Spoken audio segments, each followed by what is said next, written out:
E aí, rapaziada, beleza? E rapaziada, hoje eu vou estar ensinando como fazer a movimentação da tela parada, ó, para mobile.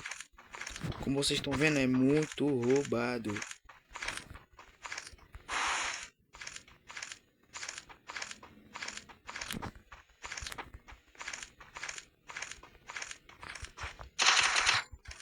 Como vocês viram agora, rapaziada, eu vou estar ensinando agora.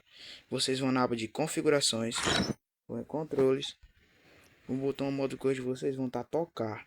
Vocês vão colocar misturar.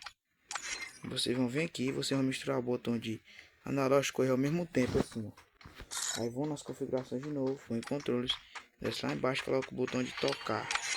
Pronto, rapaziada. Agora é só ser feliz.